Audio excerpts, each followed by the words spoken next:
Welcome to everybody. We're not on the record yet. We're letting people join in, so we will start momentarily. Thank you.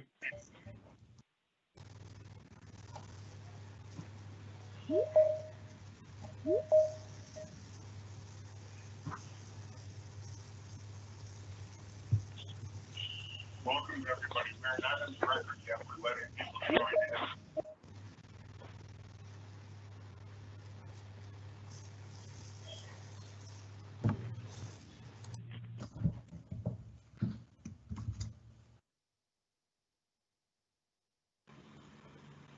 Okay, we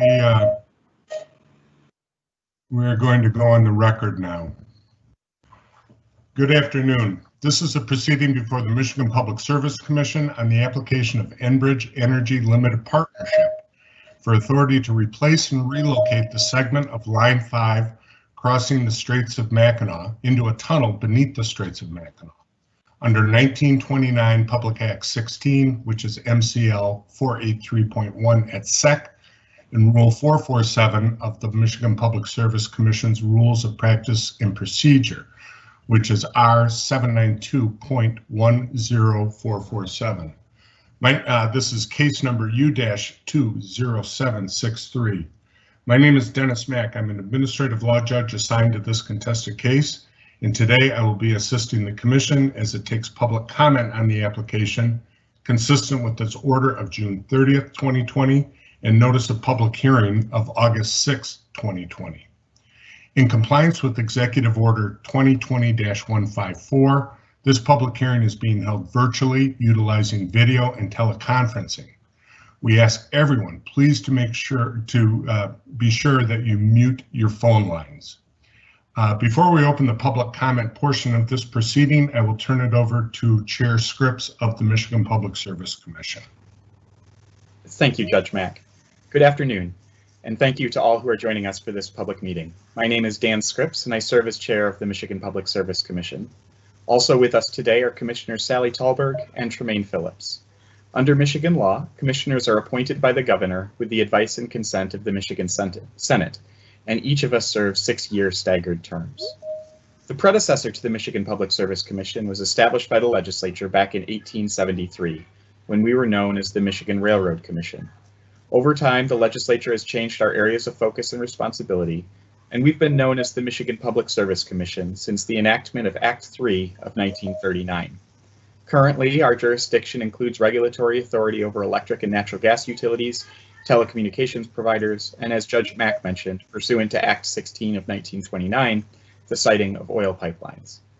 The intent of today's meeting is to inform the public about the Commission's role in reviewing the application and the administrative hearing process, and to provide the public with an opportunity to comment. We will also be showing a presentation that will have more information on the Commission's role, Enbridge's application, and details on how to participate. I want to stress that this hearing is not the only way to participate. We will be accepting written comments by mail or email throughout the entirety of the case, and details on how to submit comments will be shown during this hearing. You can also find out more at the dedicated website set up for this case, michigan.gov/MPSC Line 5.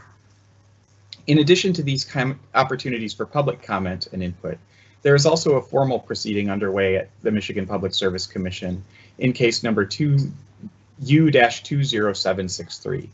In addition to Enbridge and the Commission staff, 13 additional parties are participating, including tribes, a labor union, environmental groups, propane trade associations, the Michigan Attorney General, and the Mackinac Straits Corridor Authority.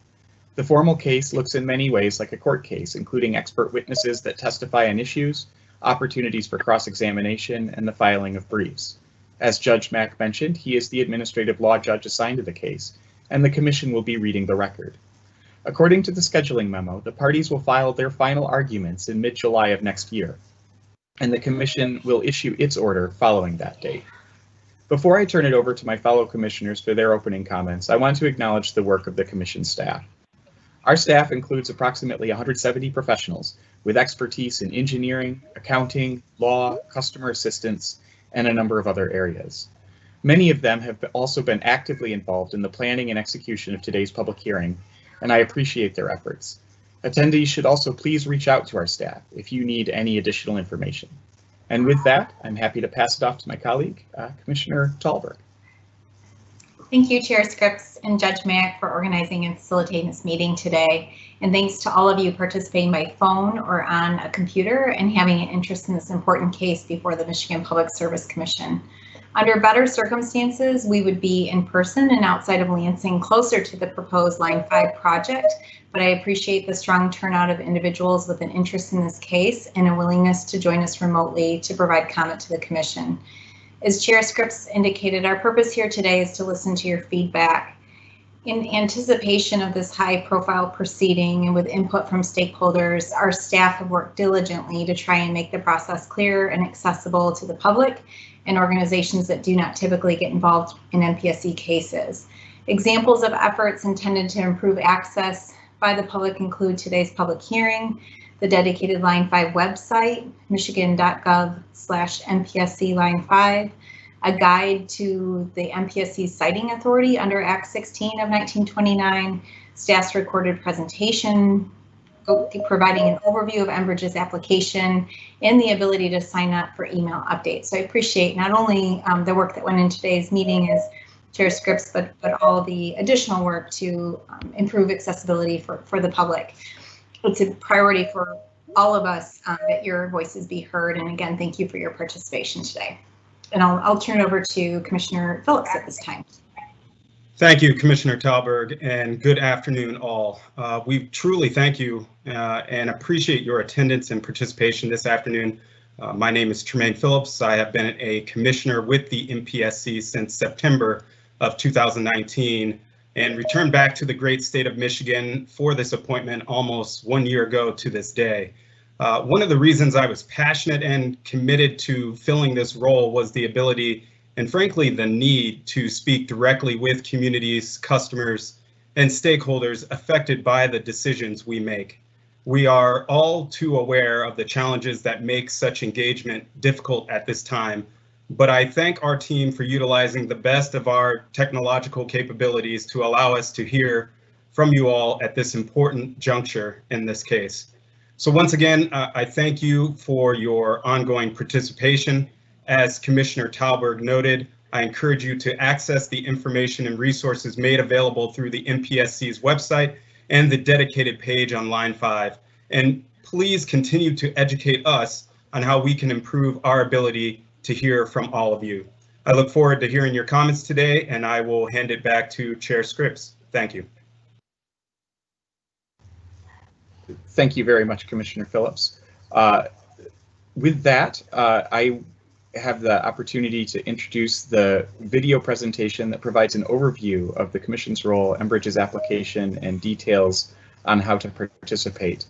This video is, I believe, about 13 minutes long, and at the end of the video, we'll have the opportunity to move into public comment. Good afternoon. My name is Travis Warner, and I'm an engineer with the MPSC, and I'm also serving as the staff case coordinator for the application by Enbridge.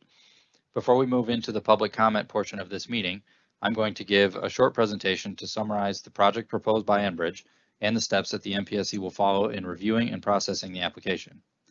This is a short version of a more detailed presentation that was recorded and posted to the MPSC's Line 5 website.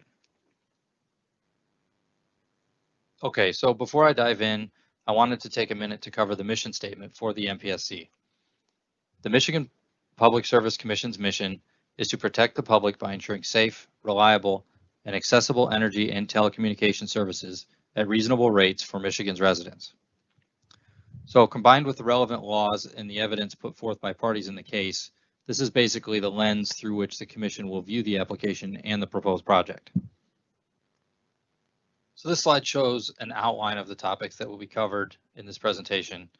First, I'll cover the statute that grants the MPSC its jurisdiction over siting of petroleum pipelines. And then I'll cover some general Line 5 background information. Next, I'll review the activity that has already occurred in this case, which will include a recap of the pre-hearing conference that took place on August 12th. I'll then go through an overview of the remaining MPSC contested case process, and I'll touch on the main topics that will be considered in this case by the MPSC and how those may be addressed by public comment. And finally, I will provide a short project overview of the pipeline replacement and the tunnel, and I'll provide a summary of testimony submitted by Enbridge and the expert witnesses. So now I'll touch on the Commission's jurisdiction and why pipeline projects like this require approval. The Commission's authority for siting petroleum pipelines comes from Public Act 16 of 1929. This statute grants authority to the MPSC for intrastate and interstate crude oil and petroleum product pipelines and pipelines carrying carbon dioxide. Approval by the Commission under the statute also requires the pipeline to serve as a common carrier and grants the right of eminent domain to the applicant, which allows for condemnation of land required to complete the project. Condemnation proceedings, however, are not handled at the MPSC and instead are handled in local courts. Typically, pipeline companies try to avoid condemnation proceedings and seek to acquire property rights from landowners voluntarily. It is currently not known whether Enbridge will need to utilize condemnation for the Straits replacement project, although it has stated that it already has acquired all the onshore land that it needs to complete the project. This slide is just a quick background of Line 5, but if you're here today, you may already know this information. Line 5 is a light crude and natural gas liquids pipeline that extends from Superior, Wisconsin to Sarnia, Ontario. Line 5 is part of a larger regional pipeline system owned by Enbridge called the Lakehead Pipeline System. The map here shows the route of Line 5 from the western edge of Michigan's Upper Peninsula to the eastern edge of the Lower Peninsula near Marysville, Michigan. Most of Line 5 consists of a single 30-inch diameter pipeline, but about 4 miles of Line 5 consists of two 20-inch diameter pipelines that lie on the lake bed in the Straits of Mackinac. These are often referred to as the dual pipelines. The dual pipelines were constructed with approval from the Michigan Public Service Commission and with an easement from the Conservation Commission in 1953. The Conservation Commission has since evolved into the Department of Natural Resources, or the DNR, that we know today. So the Commission's role in this project began in April of this year when Enbridge filed its application for the Straits Replacement Project. In the application, Enbridge requested that the Commission grant approval for the Straits Replacement Project, or in the alternative, that the Commission issue a declaratory ruling confirming that Enbridge already has the authority to complete the project under its original 1953 Commission approval. This was effectively requesting a statement that Enbridge did not need further approval to complete the replacement project. On April 22nd, the Commission issued an order that put the contested case on hold while it sought additional input regarding the declaratory ruling. The order established a public comment period with a deadline for initial comments on May 13th and a deadline for replies to comments on May 27th. Numerous parties provided extensive input for the Commission to consider, and on June 30th, the Commission issued an order that determined that Enbridge would need a new Act 16 application for the Straits Replacement Project, and denied the argument made by Enbridge that it already had all the authority it needed from the Commission. The June 30th order summarized the comments that were submitted and set the matter for a contested case. So the contested case process began with a pre-hearing conference held on August 12th. And during that pre-hearing conference, Administrative Law Judge Dennis Mack made rulings on 11 petitions to intervene and also set a schedule for the remainder of the case, which I'll show in a couple of slides.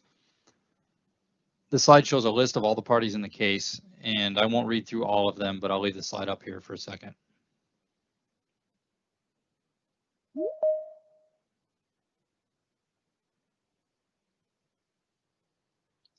This slide shows the major steps that will be followed in the case. And I've already covered most of what has happened to date, so I'll skip ahead to number 6, which is where we are today with the hearing for receiving public comment. A step that's unique to this case that's not shown here involves a step to address an expected motion on the scope of review of the case.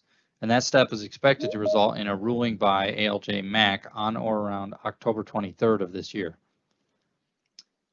Then the next major milestone after that point is the deadline for staff and interveners to file testimony. Like other parties in the case, MPSC staff submit expert witness testimony and briefing to support their positions to the Commission. And in this capacity, the MPSC staff operate independently of the commissioners. So after initial testimony has been filed, parties will have an opportunity to file rebuttal testimony.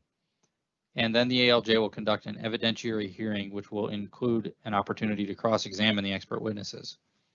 Once cross-examination has concluded, testimony will be bound into the record so that it can be considered formal evidence in the case. The parties will then have an opportunity to provide their positions in the case in the form of briefs. And in most cases, the next phase would be a proposal for decision issued by the ALJ, which would provide a summary of the case and advise the commission in making its final decision. In this case, however, the commission has already stated in its June 30th order that it intends to read the record and will forego the proposal for decision phase. The commission sometimes uses this process for cases like this that involve unique issues. After the commission's final order is issued, the rehearing and appeals phase will begin if necessary. Okay, so now I'll move into an overview of the application and testimony that Enbridge submitted. I'll note here that the information presented was submitted as part of Enbridge's application, and it's not yet part of the formal record, and it does not necessarily reflect the opinions of MPSC staff. MPSC staff will use the application as a basis for its review, along with any additional information gained through discovery or audit questions or provided by other parties in the case. As you probably know, Enbridge is proposing to replace the current dual pipelines, which consist of two 20-inch diameter pipes with a single 30-inch diameter pipe that would be located within a concrete tunnel below the lake bed of the Straits. The project would also include about 0.4 to 0.8 miles of new pipe, which would connect the replacement pipeline segment to Enbridge's existing Line 5 on both the north and south sides of the Straits. The replacement is intended to eliminate the possibility of a release into the Great Lakes caused by an anchor strike or other damage to the dual pipelines. Once a replacement pipeline is constructed and placed into service within the tunnel, the existing pipelines will be deactivated pursuant to the terms of an agreement that was signed with the state in 2018. This slide is an overview of the tunnel project as a whole.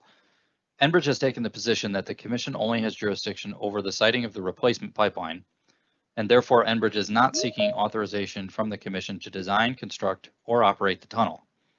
This topic has already become a point of contention in public comments and in the pre-hearing conference.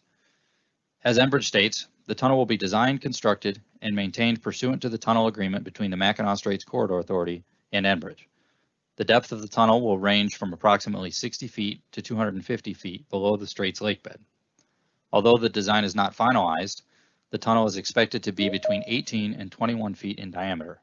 The tunnel will be constructed in accordance with environmental permits to be obtained from the United States Army Corps of Engineers and the Michigan Department of Environment, Great Lakes, and Energy. The tunnel will be constructed within an easement issued by the Michigan DNR. For background, Act 359 of 2018 allowed the DNR to issue an easement for the purpose of a tunnel. The tunnel agreement between the Mackinac Straits Corridor Authority and Enbridge required the Corridor Authority to obtain an easement from the DNR and then assign the easement rights to Enbridge for the purpose of construction of the tunnel and the pipeline replacement. So along with the application, Enbridge had 3 expert witnesses submit testimony in 3 broad categories.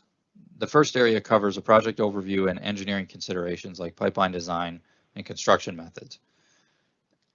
This section also covers information on the location of the pipeline and the right-of-way and workspace that will be needed. The next section, Enbridge covered testimony about the expected environmental impacts due to construction of the project. This includes an environmental impact review and 2 appendices titled the Environmental Protection Plan and the Unanticipated Discovery Plan. Enbridge also submitted a copy of the joint permit application that was submitted to Eagle and the U.S. Army Corps. As part of the environmental review, Enbridge also provided testimony about different alternatives that were considered to replace the dual pipelines in the Straits. And lastly, Enbridge submitted testimony that covers a system overview of Enbridge's operations in the U.S. and the Lakehead system, and then of Line 5 specifically. This testimony also discusses past, current, and forecasted use of Line 5. So that covers the case process and the testimony filed to this point. So now I'll touch on some points relating to public comment. Any person may comment on the proposed application without filing a petition to intervene. Typically, pipeline siting cases will have 4 main areas that the MPSC will consider. These 4 areas include the necessity or public benefit of the project, the proposed route and location, the proposed engineering specifications, and the environmental impact of the project. You may want to use these example questions as a guide to make your comments most effective. One question would be, what is the public benefit of the proposed project? Or is the proposed pipeline designed and routed in a reasonable manner? Or will the project impair the environment? And if so, Are there any feasible and prudent alternatives? Okay, so any comments received today will be transcribed and included in the case docket. This slide provides additional detail on how to submit public comments beyond today's opportunity. You may submit public comments via mail to 7109 West Saginaw Highway, Lansing, Michigan, 48917, or you can submit public comments through email to mpscedockets@michigan.gov. Please include case number U-20763 with any written comments. Any written comments or emails sent to the Commission will be available for public review and posted to the website within the case docket. Public comments received during any future public hearings like this one will also be included into the case record. If you would like to follow case development, you may subscribe to receive notifications when new filings are made, or you can sign up for the MPSC Line 5 email distribution list at michigan.gov/MPSC Line 5. You may also access U-20763 case docket through the MPSC website and have access to all of the case files. Okay, well, that is all I have for you, and thank you again for participating in this public hearing. We will now start the public comment portion of this public hearing, which will be open until 7 p.m. When I call on a speaker, they will need to unmute their microphone by hitting *6 and then mute their microphone when they are finished. I ask everyone else to please keep their microphone muted so we can hear the speakers. As the commissioners noted, and Mr. Warner, the commission wants to hear from everyone who wishes to comment on the application. In addition to this public hearing, written comments may be submitted to the commission on the electronic docket under the case number U-20763. We will begin taking comments today with those who have pre-registered. After that, we will call on speakers that request a comment via the Microsoft Teams live stream Q&A feature that will remain open during this hearing. The Q&A feature, which provides information on other methods to provide comment, should only be used to submit your name to be queued up to make public comments. Once we hear from the speakers that signed up through the Q&A, we will take comment from anyone participating only by telephone. As indicated in the notice of public hearing, if we lose connection at any point, the commission will be in recess. We will attempt to reestablish a connection, but if we are unable to do so within 30 minutes, we will adjourn. We will not recess or adjourn due to technical issues experienced by individual members of the public. This meeting will be recorded and available for future reference on the Commission's website.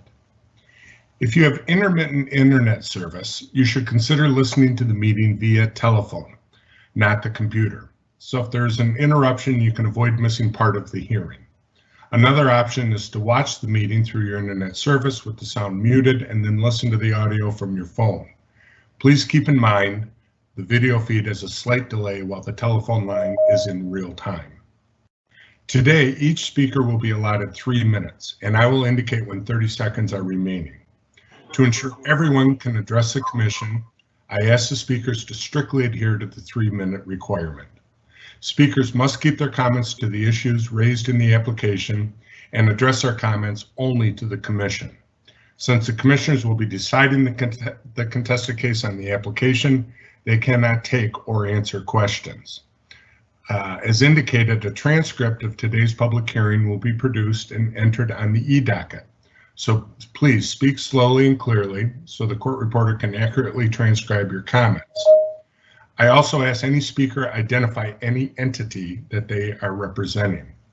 When I call the speaker, I will also identify the next speaker in line so they can be prepared. So with that, we are going to begin with Randy Pearson from Columbus, Ohio, followed by Donnie Blatt, also from Columbus, Ohio. So Randy Pearson, please unmute your microphone and you may begin your comments.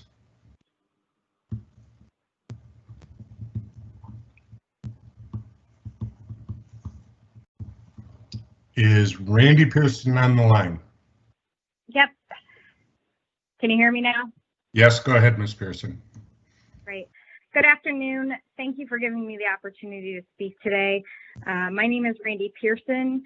I am the National Rapid Response Coordinator for the United Steelworkers Union. In my role working for the United Steelworkers, I educate and empower our members to engage in issues that affect them at work. Over the past 18 months, this has included work regarding Enbridge Line 5 and the proposed replacement project.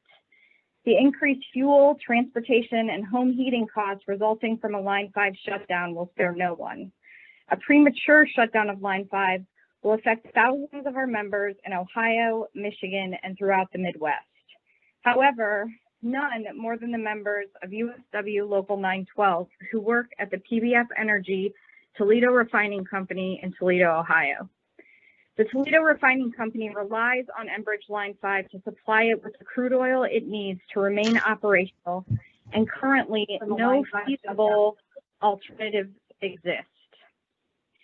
This refinery provides permanent, good-paying, family-sustaining jobs to over 550 men and women in northern Ohio and southern Michigan.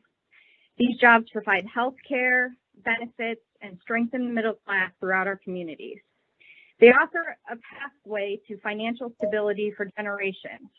I should know because before I started my career with the United Steelworkers, I was an operator at the Toledo Refining Company. My grandfather worked before me, my great-grandfather worked before him, and his father before him. In addition to the jobs directly provided by the Toledo Refining Company, the refinery contracts out a minimum of roughly 400,000 man-hours annually, with some years topping over 1 million to building trades construction workers. The direct and indirect economic impacts caused by a shutdown of Enbridge Line 5 and in turn the Toledo Refining Company would be devastating to communities throughout the region. While pipeline has time and again proven to be the safest and most environmentally friendly way to move oil and gas, we know that the existing pipeline poses a unique risk to not only the economy, but the environment as well. Our members live, work, and vacation on the Great Lakes, and we take our responsibility to be good stewards of our environment seriously. The Enbridge Line 5 replacement project would protect good-paying jobs and our economy while at the same time safeguarding the environment. This project provides an environmentally sound solution at no cost to the taxpayers. I urge you to approve Enbridge's Act 16 application to replace and relocate Line 5 into a tunnel deep below the Straits of Mackinac and remove the existing lines from the water, protecting the environment and our economy. Both are integral to our future. Thank you. Thank you, Ms. Pearson. Next, Donnie Blatt. After that, Justin Donnelly from Oregon, Ohio. Mr. Blatt, you may unmute your microphone and start your comments. Thank you, Judge Mack. Can you hear me? I can hear you. Go ahead, please. Thank you very much. Thank you for giving me the opportunity to comment. My name is Donnie Blatt. I'm the District 1 Director for the United Steelworkers, which covers the state of Ohio. The issues surrounding Line 5 don't only affect the members I represent across Ohio, but the economies of Ohio and Michigan, and the energy supply of the entire upper Midwest. These are families sustaining the jobs that rely on safe operation of the line. Line 5 supplies crude oil to the PBF Toledo and BP Husky refineries in Ohio, where the USW represents nearly 700 working people. Without Line 5, PBF Toledo is not able to operate. Along with the majority of jet fuel to Detroit Metro Airport that USW members refine at the PBF refinery in Toledo, Ohio, products from Line 5 also supply 30% of Ohio's gasoline and 42% of gasoline for southeastern Michigan. Refiners in Northwest Ohio also supply energy to Pittsburgh, Pennsylvania, Indianapolis, Indiana, Akron, Dayton, Columbus, and Cleveland, Ohio. I believe we all have the same goal here, to remove the current line out of the Straits of Mackinac without crippling the region's energy supply and economy. We agree that the current pipeline poses a risk to the environment and to the economy. Multiple anchor strikes and questions about its integrity underscore the need to construct a replacement pipeline that will improve safety and prevent disruption of the energy supply. Allowing the Line 5 tunnel and replacement line with swift action will accomplish this goal while continuing to deliver energy and jobs to the region. as well as creating new employment in the state of Michigan at no cost to taxpayers. Enbridge has committed and agreed to reducing their original timeline of nearly a decade to construct the tunnel and line to approximately 5 to 6 years. While I support this project, I am also committed to holding Enbridge accountable to following those strong labor and environmental standards. Federal DOT safety regulators note that pipeline continues to be the safest avenue to transport oil and gas. Putting more oil and gas on truck and rail places the people of Michigan and Ohio at a greater risk. Please approve Enbridge's application to place Line 5 pipeline within a tunnel deep below the Straits of Mackinac. This is a common sense solution to further protect our environment, yet provide the energy that we all rely on with no cost to taxpayers. In addition, the project will protect the high-paying union jobs in Ohio and provide energy to the region. I want to thank you for allowing me to speak on this very important issue. Thank you, Mr. Blatt. Next, we have Justin Donnelly from Oregon, Ohio. After that, David Solda from Vulcan, Michigan. Mr. Donnelly, you may proceed. All right, thank you, Judge Matt. Can you hear me? I can hear you. Go ahead, please. Great. Good evening, and thank you for giving me the opportunity to comment. My name is Justin Donnelly. I'm the president of United Steelworkers Local 912, where I represent just under 400 workers at the PBF refinery in Toledo, Ohio, where I've worked for 17 years. The Toledo Refining Company has been a contributing part of our community for 125 years, where we provide jobs, economic influx, and philanthropy. For our refinery to operate, we receive the bulk of our raw material supply through Line 5. Without Line 5, these family-sustaining jobs will be gone, and all of the employment we support will be at risk. Our refinery provides the majority of jet fuel to the Detroit Metro Airport, and there are no feasible and prudent alternatives of supply that would sustain operation of the PBF Toledo refinery. Our refinery processes the equivalent of close to 1,000 tanker trucks daily, and the equivalent of 2,000 trucks full of products moved daily one way through Line 5. The street system where the refinery is located is not capable of handling the traffic increase it would take to move that amount of product, and even if it were, the refinery doesn't have the infrastructure to move that amount of material by truck. Our refinery is positioned directly in the middle of a neighborhood where we take extreme pride in being good neighbors. Being positioned as we are in a neighborhood, there is not even any real estate available for us to add more crude truck stations.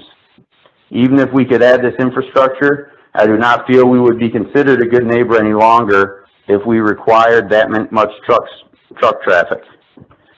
Put simply, a premature shutdown of Line 5 means a shutdown of my refinery and further economic collapse of the northern Ohio and southern Michigan economies, while forcing more petroleum products onto Ohio and Michigan roadways. Not only do I work here, but I live here too. I live 5 minutes from the refinery and only 15 minutes from Lake Erie. Being so close to one of our Great Lakes, I have the benefit of the recreation that it brings for me and my family, albeit hunting, fishing, or just boating around. I have the same desire as all the relevant stakeholders to get the current line out of the straits to protect the waters. Allowing the Line 5 replacement project to be accomplished and remove the line from the Straits of Mackinac will not only protect these jobs, but also protect the environment and accomplish all the goals that all the stakeholders have before them. So please approve Enbridge's application to replace this Line 5 pipeline and put it within a tunnel below the Straits of Mackinac to protect mine and my members' jobs at the Toledo refinery. Thank you for allowing me to speak tonight. Thank you, Mr. Donnelly. Next is David Solda. After that, Deborah Mulcahy from Marquette, Michigan. Mr. Solda, you may begin.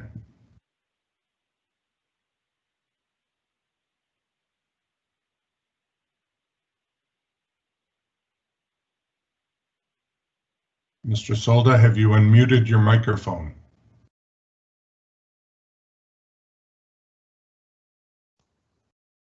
Just a technical reminder, you may also have to press *6 as well.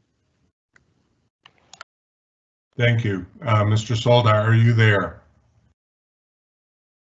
What we are going to do with anyone who is pre-registered and not available when called, we will call them after we get through all the other people who've pre-registered, and we will give them one more chance to comment. So with that, Deborah Mulcahy, are you prepared to comment?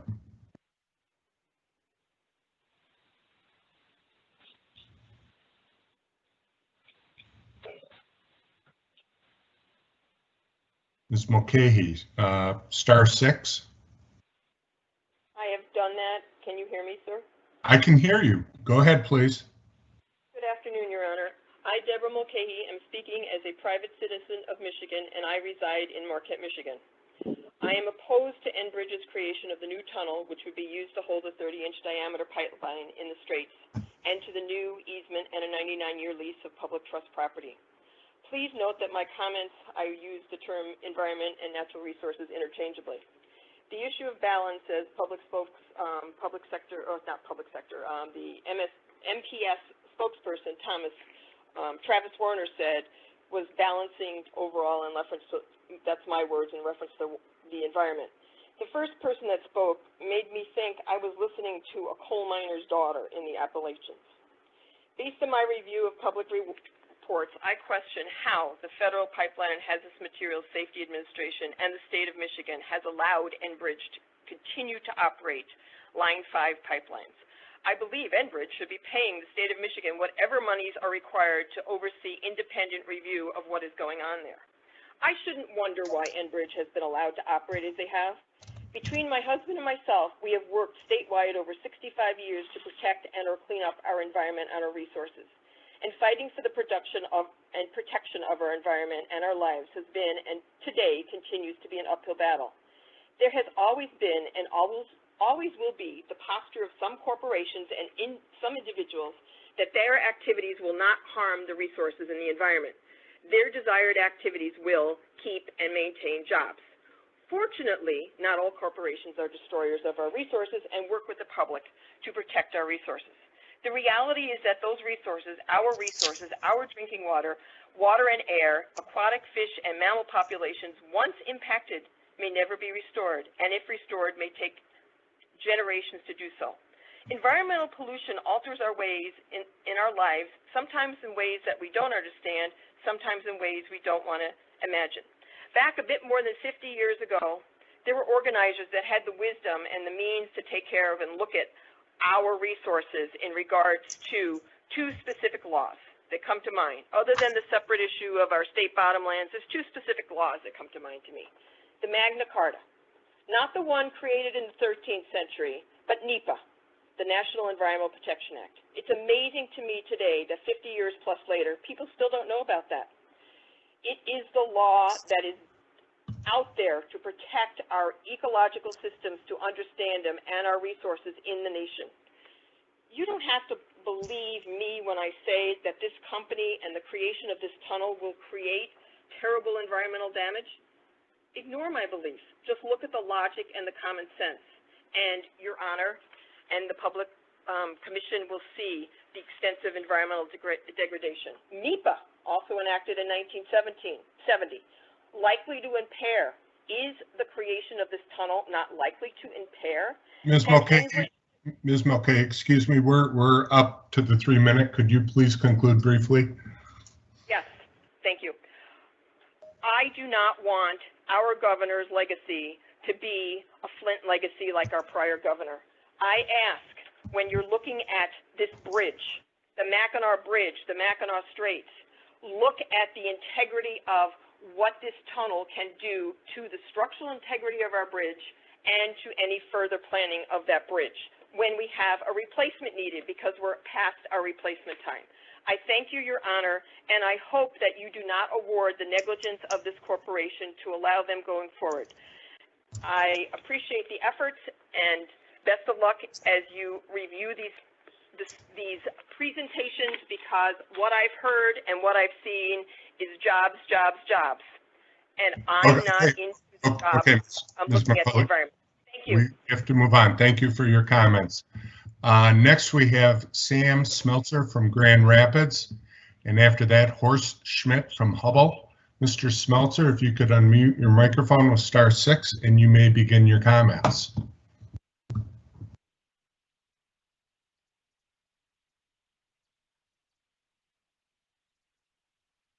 Mr. Smeltzer, are you there?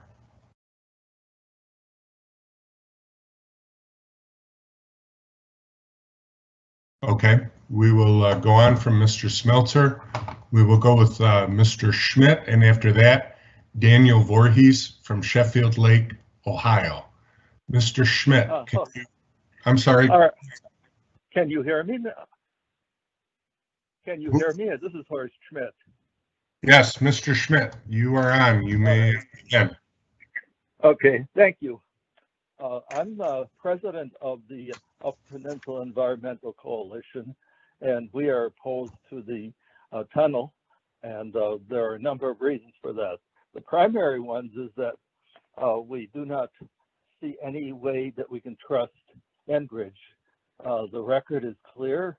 Almost 10 million gallons were spilled for all their pipeline systems from 1996 to 2014, according to the 350.org issued in 2016.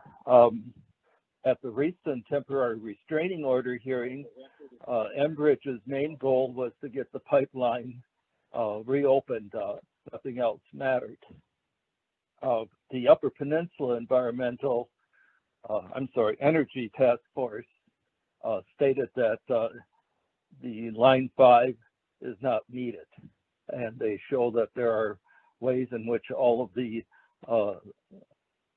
ways of needing propane can be obtained without Line 5.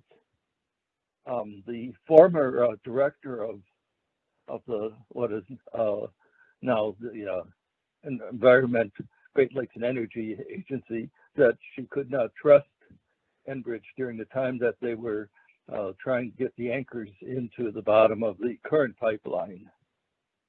There is also the fact that there is going to be damage to the bottom lands surrounding the area where they will be digging, and also there's a possibility that the bottom lands and the waters east of the proposed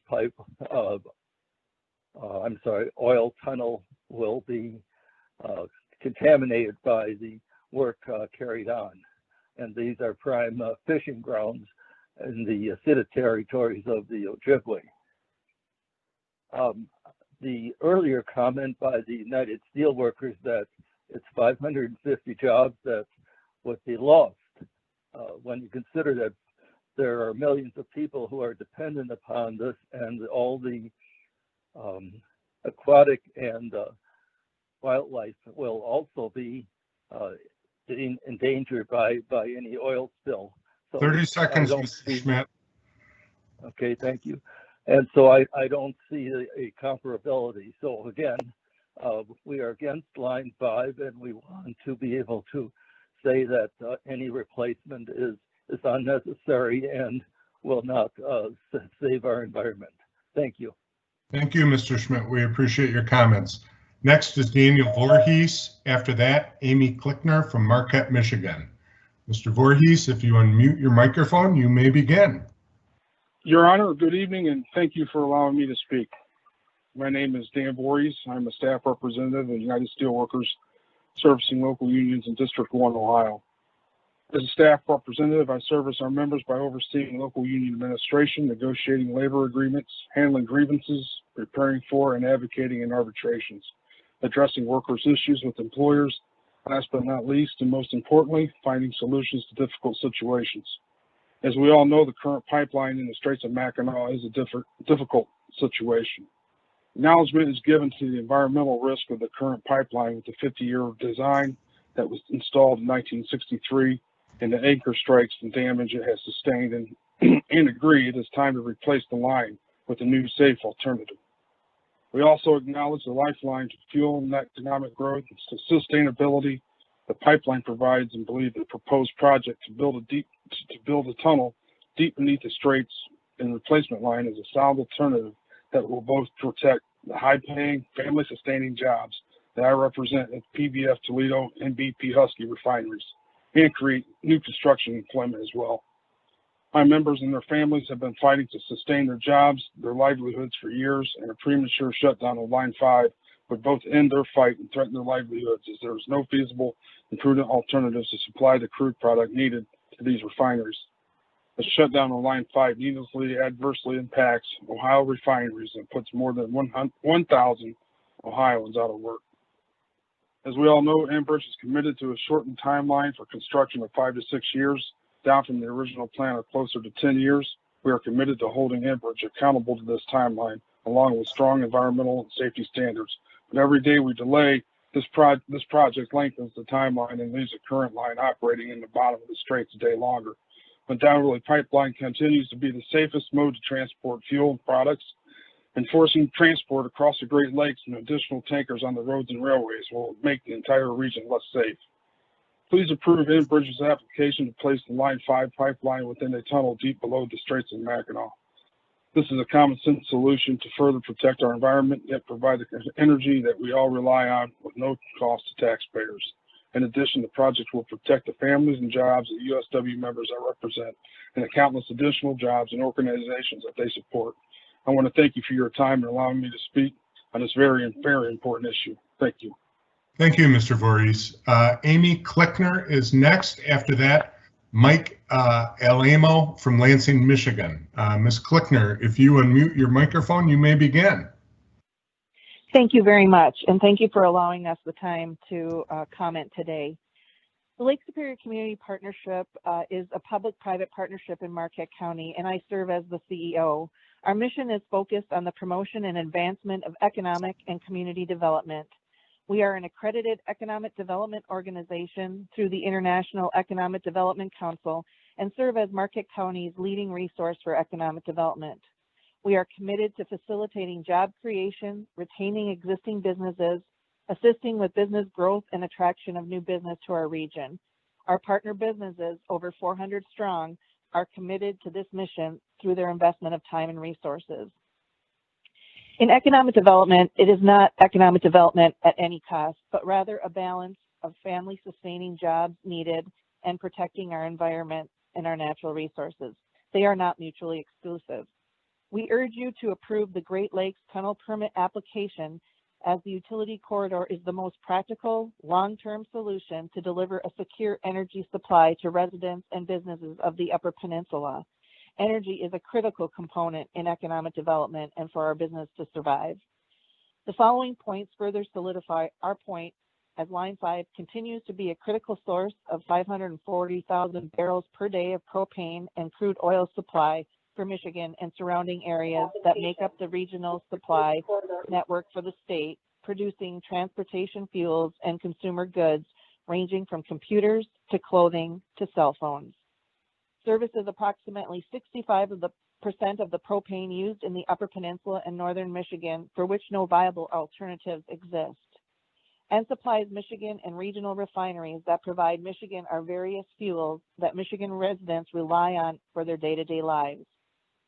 For example, these refineries served by Line 5 supply a large percentage of the aviation fuel at Detroit's Metropolitan Airport, an important contributor to the state's economy, and again, another important asset in economic development.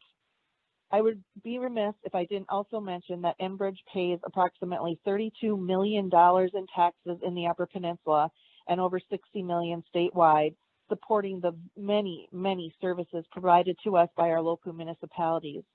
Now more than ever, when our state budget has a hole of $3 billion, tax revenue is critical to the success of our local communities.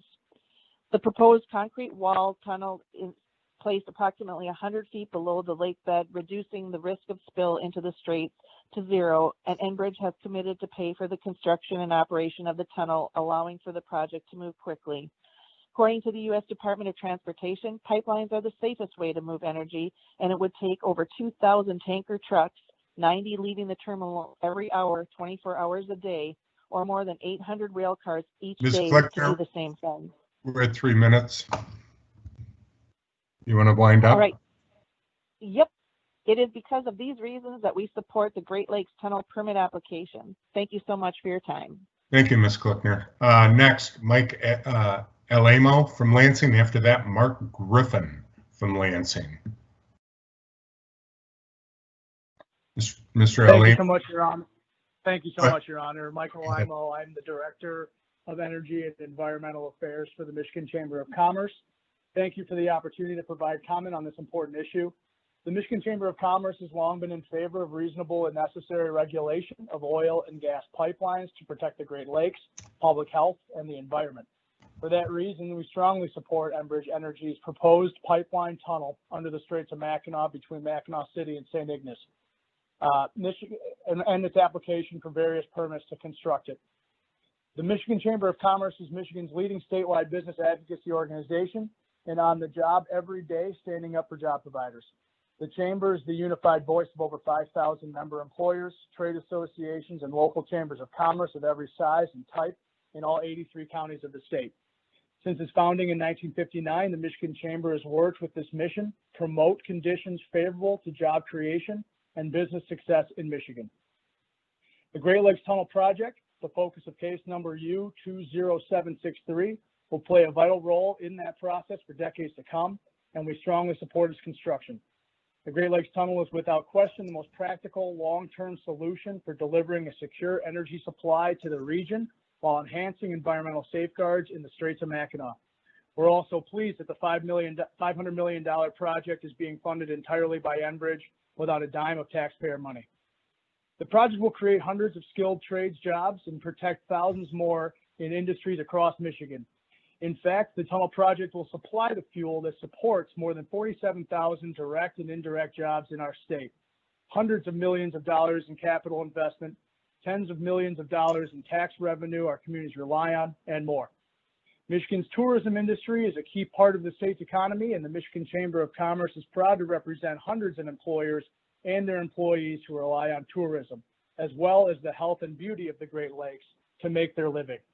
That's why, upon reviewing Enbridge Energy's permit application, we were particularly encouraged by the importance the company placed on protecting the water, the lake bed, and the surrounding communities. Environmental impacts of tunnel construction have been greatly minimized, and construction and operation will not disturb the lake bottom or affect any aquatic wildlife and sediment. All water necessary to support the construction and operation of the tunnel will be treated and monitored prior to on-site discharge. There will be water withdrawals and treated wastewater discharge as part of the project, but it won't be continuous, and all wastewater will be treated in accordance with all applicable state standards and guidelines. Placing the tunnel deep under the lake bed provides multiple layers of protection, safeguarding the Straits area from the risk of an oil spill, protecting our Great Lakes ecosystem, and mitigating wetland impacts. In fact, the application makes clear that Enbridge has reduced wetland impacts from more than 20 acres down to 1/10 of an acre. The tunnel also represents the safest, most affordable way to transport fuel. Thank you. We're at 3 minutes. We're at 3 minutes. Thank you so much. Okay, thank you for your comments.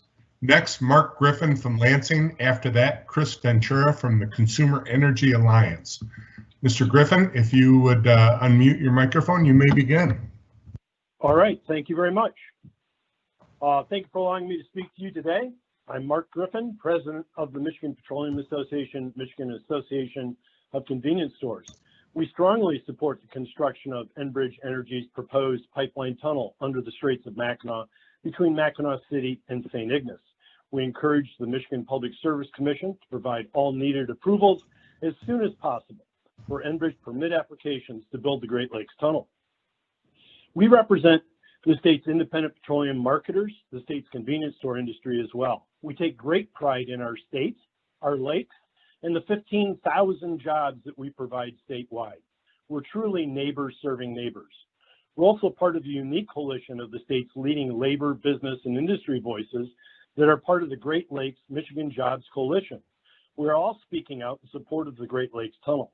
These workers and employers rely on the fuel safely delivered by the Line 5 pipeline and are convinced that construction of the Great Lakes Tunnel represents the best, safest, and most scientifically sound method to deliver that fuel into the future. The coalition includes people such as the Michigan Manufacturers Association, Operating Engineers 324, the Michigan Chamber of Commerce, Michigan Laborers, the Michigan Chemistry Council, Michigan Building and Construction Trades Council, the Small Business Association of Michigan, NFIB, the Midland Business Alliance, the Michigan Oil and Gas Association, the Propane Gas Association, and API Michigan. This unique coalition recognizes that with today's technology, the Great Lakes Tunnel will help deliver an enhanced level of safe, reliable energy, along with measures to protect our waterways for generations. As the permit application makes clear, the tunnel is a $500 million infrastructure project, all paid by Enbridge, to securely make sure that the state has an energy future. This investment matters.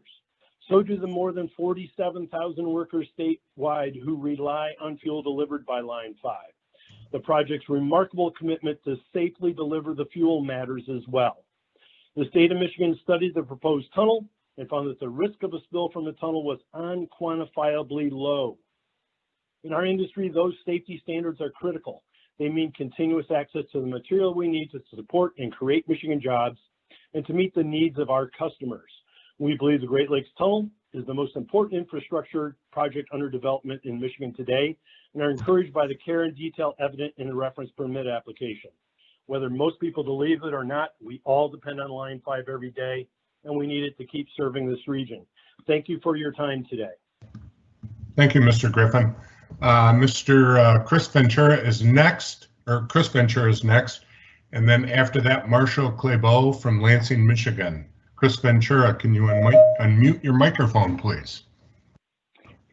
Good afternoon, Your Honor. My name is Chris Ventura, and I'm the Midwest Executive Director of Consumer Energy Alliance. Thank you for allowing CEA the opportunity to provide comments today on the proposed Line 5 tunnel project.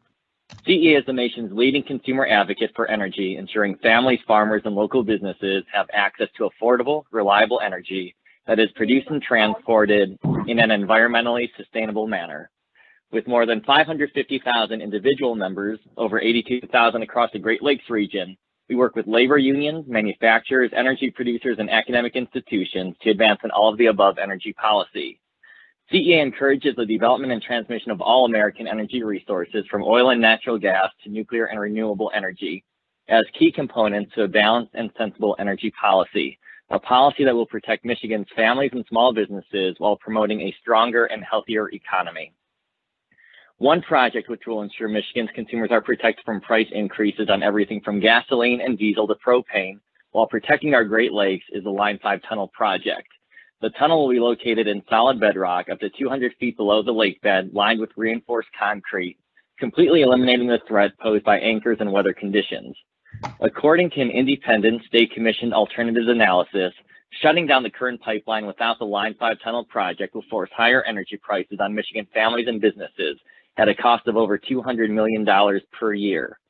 Moreover, the independent analysis found the only other way to meet these daily demands is to put the energy equivalent of Line 5 onto 2,000 trucks or 800 rail cars each and every day. As with any critical infrastructure project, extensive surveys and comprehensive planning are used to minimize environmental impact, especially the impact on waterways. Utilizing modern advanced construction techniques allows for a temporary footprint during construction with full environmental restoration upon completion. As a result, the plans developed for this project demonstrate a continued commitment to safeguarding our Great Lakes. Thank you again for the opportunity to comment on this important critical infrastructure project. The Line 5 tunnel is necessary to maintain access to the essential energy Michigan and our region requires in the most environmentally sustainable way possible. We appreciate the opportunity to provide comments and urge the MPSC to authorize the necessary permits to allow for the Line 5 tunnel project to move forward in a timely manner. Thank you. Thank you, Mr. Ventura. Next, Marshall Clabeau. After that, Heath Verbaco from Appleton, Wisconsin. Mr. Clabeau, if you can unmute your phone, you may proceed.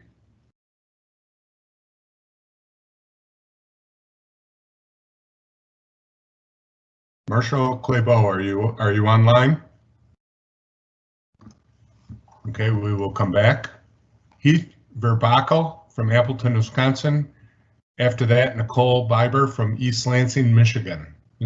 Mr. Verbaco. I'm here. Can you hear Go me, ahead, Your Honor? please. I can hear you. Go ahead, please. Good afternoon, and thank you for giving me the opportunity to comment today. My name is Heath Verbaco. I'm a staff rep for the United Steelworkers in District 2, which covers Wisconsin and Michigan. I service USW Local 2-2003 in Superior, Wisconsin, where our members operate and maintain a terminal and pipelines there. It is widely accepted among public safety experts that the pipeline is the safest way to transport large volumes of liquids as opposed to the alternatives of truck or rail.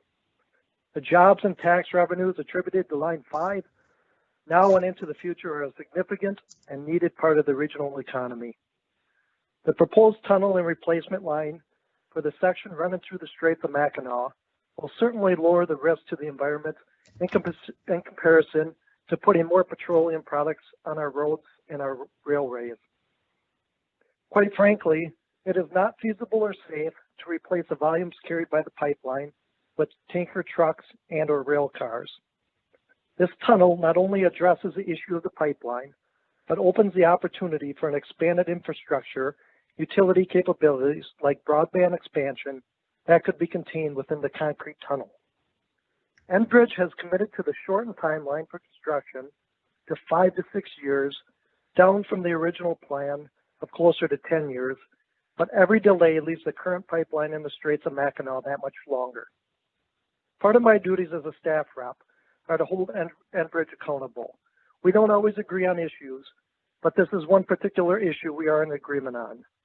This project would reduce the risk to virtually zero the potential for an oil spill in the Great Lakes. The jobs created will come at no cost to taxpayers, and once completed, the tunnel will be owned and overseen over its lifespan by the independent Mackinac Straits Corridor Authority. I ask the Commission to approve Enbridge's Act 16 application to place the Line 5 pipeline within a tunnel deep below the Straits of Mackinac. I urge the Commissioner to resist the political landscape of this application and to look practically at the immense economic and environmental risks of failing to approve Enbridge's application for Act 16 approval. The project will create jobs for the people of Michigan and protect the families and jobs of my fellow USW members and the countless additional jobs and organizations they support. I would like to thank you for allowing me to speak on this important issue today. Thank you. Thank you, Mr. Verbaco. Next, Nicole Biber from East Lansing. After that, Bob Lato from Escanaba.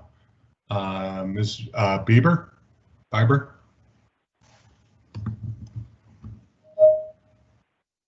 *6, unmute your microphone if you're there. Okay, we will move on. Mr. Lato, you are next. After that, Renee Hallberg from St. Ignace, Michigan. Mr. Lato, are you on? Hey, Judge, can you hear me? I can hear you. Go ahead, please. Great. Hello, and thank you, Judge, for the opportunity to provide public comment. My name is Bob Lato from Escanaba, Michigan. I'm an Enbridge employee, and my role as operations manager here in northern Michigan is to oversee all day-to-day operations and maintenance activities on Line 5, particularly at the Straits of Mackinac. But today I'm here speaking to you not as an Enbridge employee, but as a Michigander, as a native-born Yooper, as a member of the Sioux tribe of Chippewa Indians, and as an environmental and outdoor enthusiast. I grew up on the waters of the Great Lakes. I've enjoyed them nearly my entire life. It's what led me to an academic background in environmental chemistry and a master's degree in public health and the environmental health sciences. The safety and security of the Great Lakes, and particularly at the Straits of Mackinac, is at the core of everything I do. Indeed, my background and appreciation for protecting the environment shapes every decision that I make. That's why I'm here today asking you to approve Enbridge's application to place Line 5 within a tunnel well below the Straits of Mackinac. This is the only common sense solution to ensure the long-term protection of the Great Lakes while providing the energy that all Michiganders rely upon. Those who oppose this project in the name of the environment and citing baseless claims that there is no need for continued operation of Line 5 have either been misinformed or intentionally misled by special interests meant to incite fear.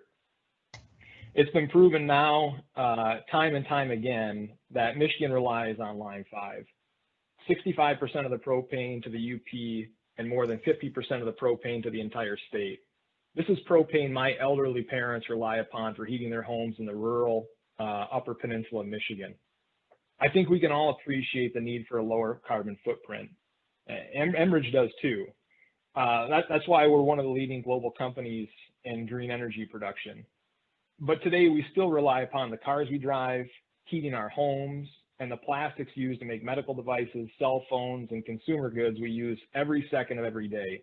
This very meeting today is delivered to you by the energy that's required to keep a world connected, which of course makes it possible for all of us to convene over critically important issues like the one we're discussing here this evening. So again, I urge you to do the only right thing in response to Enbridge's application. In doing so, you'll be acting consistent with Public Act 359, which is bipartisan legislation passed back in 2018. Thank you for your time today. That completes my comments. Thank you. We appreciate your comments. Next, Renee Hallberg from St. Ignace. After that, John Dulmus from the Michigan Chemistry Council. Renee Hallberg. Yes, hi, this is Renee from St. Ignace. I thank you and I appreciate the opportunity to share my views today. I am pleased to offer my voice in support of the Great Lakes Tunnel project. I am a proud, lifelong Michigan resident and a Line 5 landowner. My community is everything to me, and I think most of us want to see our communities prosper and thrive, and Enbridge is critical to achieving healthy, strong communities. Enbridge provides tax revenue that sustains important services like education, public safety, and recreation. Area nonprofit organizations dedicated to safety, health, and environment are able to realize their missions, thanks in part to Enbridge's community investment grants. As an employer, Enbridge also supports local jobs. My husband and I know several Enbridge employees here in St. Ignace and throughout the UP, and they keep the line operating safety, and we trust them. For 65 years, Enbridge has invested in strengthening our communities and safely delivering reliable energy to our region. The Great Lakes Tunnel project reflects Enbridge's longstanding commitment to Michigan and to me. This project hits the mark when it comes to benefiting our community and our state. Each of us relies on the energy provided through Line 5. We use the propane to heat our homes in the winter. Everyday items like computers, televisions, and vehicles, and even things like hand sanitizers have become an everyday item that are made possible because of the products that are transported through Line 5. Housing the replacement section of Line 5 within the tunnel, well below the lake bed, gives us peace of mind knowing not only will the chance of the pipeline incident be virtually zero, but that we will receive these safeguards without compromising our ability to benefit from the energy and everyday products that shape our daily lives. The reality is, the Great Lakes Tunnel project provides the best opportunity to protect our treasured Great Lakes while also safely meeting our energy demands. For the benefit of my community and for our region, I strongly support the Great Lakes Tunnel. And I want to thank you again for this opportunity to share my personal perspective. Thank you, Ms. Hallberg. Next, John Dulmus, and after that, Brian Buck from Midland, Michigan. Remember, *6 to unmute your microphone. Mr. Dulmus. Hi, good afternoon. This is John. Go ahead, please. Thank you. The Michigan Chemistry Council represents one of our state's largest manufacturing sectors, one that directly impacts more than 96% of all manufactured goods. And energy is extremely key to chemistry, both for the feedstocks used to create the building blocks for everyday products, and also for the energy to heat and power our manufacturing processes. And so the MCC advocates for safe energy production and transportation and policies that appropriately evaluate risks and alternatives. While pipelines are not entirely without risk, we recognize they are the safest and most effective means of transporting energy products. The Michigan Chemistry Council believes this project will help meet important energy needs in Michigan and the Great Lakes. Line 5 directly provides about 250 Michigan jobs and supports countless downstream others. As previously referenced, the state's alternative analysis identified no other feasible options like an alternative pipeline route or truck or rail for the transportation of the energy products currently delivered by Line 5. These include natural gas liquids, light crude oil, and Michigan-produced oil.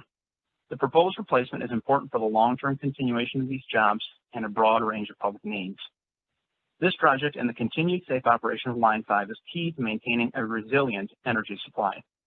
Many other stakeholders have advocated a Line 5 shutdown and argued that Michigan can meet its energy needs through a further reliance on other pipelines, trucks, or rails. Unfortunately, these arguments promote an over-reliance on a few limited alternatives, undoubtedly leading to problems in the event those alternatives fail or are constrained due to unplanned maintenance, weather, accidents, or other disruptions. So we believe it's imperative to safely maintain and upgrade our current infrastructure. Likewise, the continued operation of Line 5 helps alleviate demands on other forms of transportation like truck and rail, on which depends the transportation of so many other essential goods, including those by our industry. Fortunately, the replacement project will help ensure the ultimate decommissioning of Line 5 on the Straits bottomlands. As others have noted, the alternatives analysis from the state estimates that the risk of a release to Line 5 products from the Great Lakes from a tunnel project as proposed would be negligible and unquantifiably low.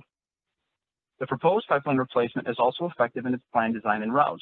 Not only will its design prevent product release into the Great Lakes, the new pipeline's route will utilize the same route as the existing Line 5 route. Additionally, tunnel work will be located on properties that Enbridge has already acquired, and construction will not be anticipated to result in impacts to the lake bottom. The Michigan Chemistry Council strongly supports this project, the importance of which has been validated by several agreements between the state and Enbridge, by the 2018 law creating the Mackinac Corridor Straits Authority, and most recently by House Resolution 282, which was adopted by a bipartisan majority in the Michigan House of Representatives. We thank you for your time. We encourage the Commission to move this pipeline replacement project forward. Thank you, Mr. Domas. Next is Brian Buck. After that, Sean McBrady from Holt, Michigan. Brian Buck, if you could hit *6, you may begin. Yes, hi, can you hear me? I can hear you, Mr. Buck. Go ahead, please. Yeah, good afternoon. Thanks for the opportunity to offer comments on this important issue. My name is Brian Buck. I live in Midland, Michigan, and I am an Enbridge employee. However, I'm commenting my own views here as a Michigan resident. I'm a lifelong resident of the state, graduate of Michigan Tech University, and I am a licensed professional engineer. I own property in several parts of the state, and one of which is on an inland lake. So I share the same concerns as many of my fellow residents here in Michigan. I'm concerned about clean water and protecting the state's natural beauty. This project, the replacement of Enbridge's pipeline across the Straits, offers further protections to the environment while allowing this critical infrastructure to continue to operate. And Line 5 is critical to Michigan. Jobs like mine and tax revenues attributed to Line 5 now and in the future are a significant part of the state's economy. In many counties, Enbridge is the largest single payer of property taxes. Michigan relies on Line 5. It provides more than 65% of the propane in the UP and more than 50% of the propane used statewide. In addition, Line 5 transports much of the crude oil produced right here in Michigan to market. In summary, please approve Enbridge's application to place the Line 5 pipeline within a tunnel below the Straits. This is a practical solution to further protect our environment, yet provide the energy that all of us as state residents rely on, with no cost to taxpayers, by the way. So again, thank you for the opportunity to provide these comments. Thank you, Mr. Buck. Next, Sean McBrady from Holt, Michigan. After that, Amos O'Neill from Saginaw, Michigan. Mr. McBrady, if you could hit *6, you may begin.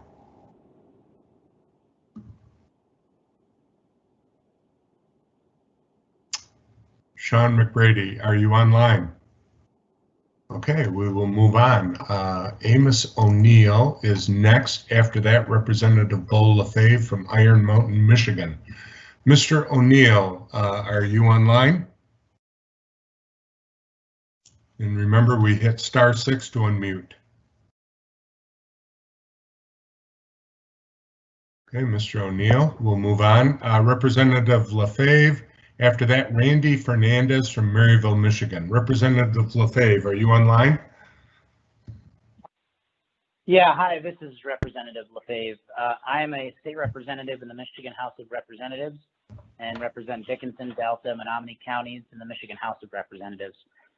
2/3 of the Upper Peninsula, or approximately 220,000 people, and over 600,000 residents in the lower. Can you hear me? Yeah, I think we had a little feedback there, Representative. You may continue. I'm sorry about that. I'll continue here. 2/3 of the Upper Peninsula, or approximately 220,000 people, and over 600,000 residents of the Lower Peninsula rely on Line 5 to get propane and survive the 30-degree below zero northern Michigan winters. In 2014, Pipeline 5 was temporarily shut down, and we were simultaneously hit with a brutal polar vortex. That winter, propane prices skyrocketed to 4 and 5 times the normal cost due to shortage and inability to get enough propane to the Upper Peninsula. The Upper Peninsula is one of the poorest economic regions in the Midwest, and we simply cannot afford a quadrupling of life-sustaining and life-saving propane. There is no alternative. 2,000 semi-trucks a day is not a reasonable alternative. They will not fit on US 2. They will not fit on the Mackinac Bridge. And for my friends who are environmentalists and believe that climate change is a systemic problem that needs to be addressed, the increased CO2 emissions alone from the 2,000 semi-trucks a day would vastly lead to a serious problem. Not only that, but destroying our roadways. 900 train cars a day is not going to work. We don't have the infrastructure for that. It would take a massive cost to the taxpayers, and it's unsustainable.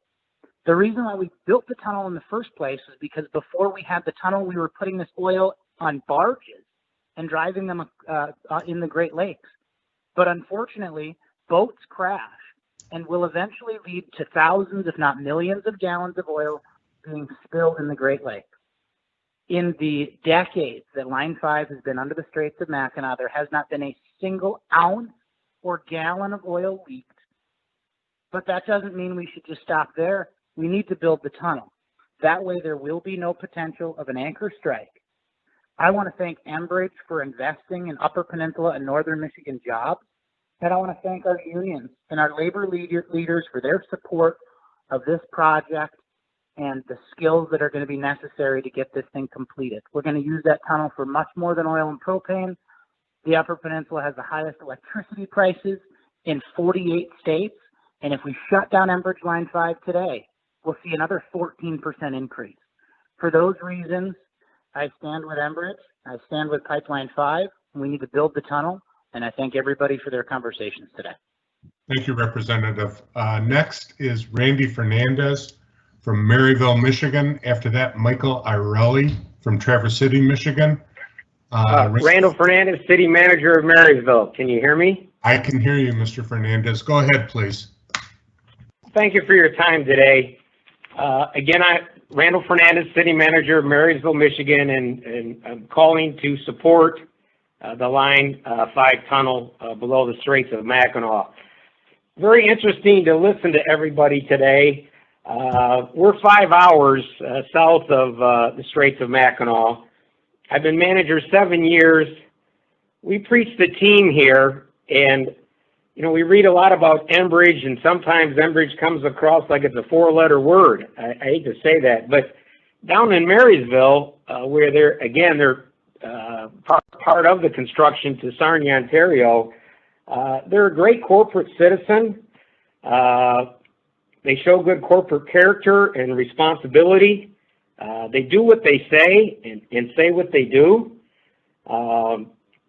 They've met with our homeowners. They've met with my mayor and council on several occasions.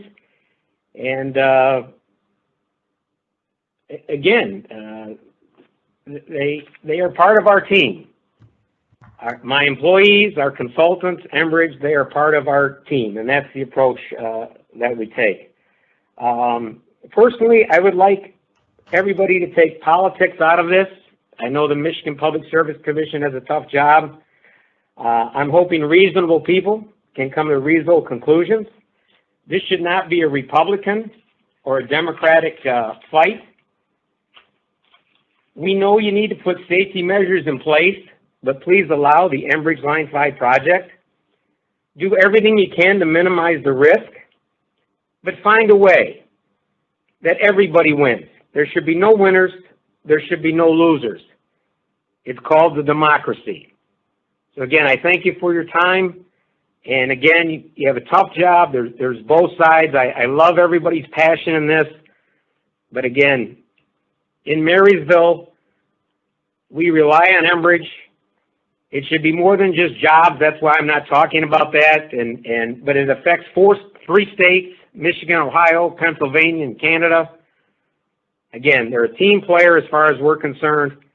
And hopefully, again, you could have a meeting of the minds with everybody included and make this something that everybody at the end is proud of.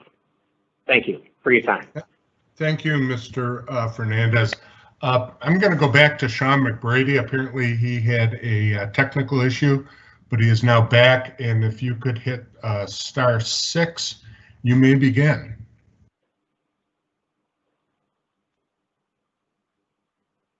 Mr. McBrady from Holt, are you online? Thank you, Your Honor. Can you hear me this time? I can hear you now. Go ahead, please. Thank you very much. So, Your Honor and Public Service Commissioners, I'm Sean McBrady, Michigan Legislative and Policy Director for Clean Water Action. A proposal of this magnitude, first of all, has never been considered before in the Great Lakes Basin, and the potential for ecological and economic devastation resulting from this proposal deserves the utmost scrutiny and is a topic of wide public interest and concern. MPSC must include a full environmental impact statement, including a feasible and prudent alternatives analysis that includes the decommissioning of Line 5 as a possible alternative to the existing pipeline. And as part of the EIS, MPSC must also consider the impact of greenhouse gas emissions and other pollutant emissions and climate impacts that would result from running this pipeline for 99 years as opposed to decommissioning it outright. As you know, there are several processes ongoing with the Line 5 pipeline in Michigan, and though Enbridge would have you view the existing pipeline and the proposed tunnel as two separate issues, they are inextricably linked. It's already been demonstrated by the Upper Peninsula Energy Task Force propane report, London Economics International studies, and recent observations in gas prices during the current partial shutdown of Line 5 that Michigan residents and businesses have other sources of energy at their disposal and are not reliant on Line 5 for energy. In fact, during the recent shutdown, including recently 60 days in which the line has run at half capacity, there's been no measurable change in gas prices in Michigan or in the region as a whole. Planes continue to take off from Detroit Airport, and no refineries in Ohio have been shut down. The ongoing People of Michigan v. Enbridge lawsuit is likely to result in the existing pipeline being shut down due to the fact that potential damage to public trust resources was not properly considered in issuing the 1953 easement. Several other scenarios could see this pipeline shut down before MPSC has made a decision, including worst-case scenario, an oil spill in the Straits of Mackinac. Therefore, the status quo of Line 5 continuing to run through the bottomlands of the Straits should not be considered the only alternative, or indeed a possible alternative to the tunnel. The Public Service Commission should consider the impacts of this proposal in a wider context that includes the strong potential for the decommissioning of the existing Line 5 pipeline and the potential that both the pipeline and tunnel become stranded assets in the next 10 to 20 years as countries in the world economy face an increasingly warming planet. Likewise, it would be irresponsible of the Commission to consider only the replacement pipeline in its review of this project without also considering the tunnel that the pipeline will be housed within. No amount of spin can change the fact that this tunnel is not a utility corridor and is unlikely that any other entity than Enbridge will use this tunnel.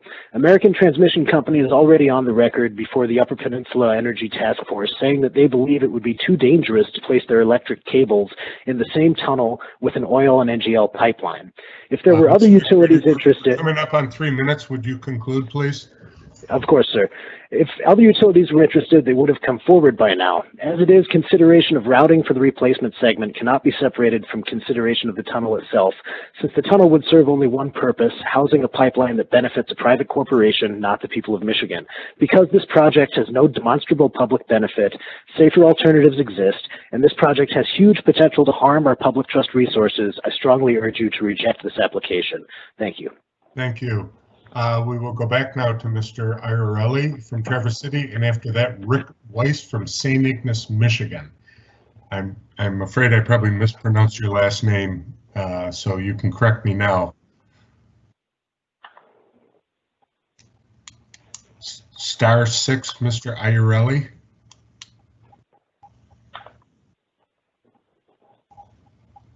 Okay, we will move on. Rick Weiss from St. Ignace. After that, Kevin Mapp from Taylor, Michigan. Mr. Weiss, are you online?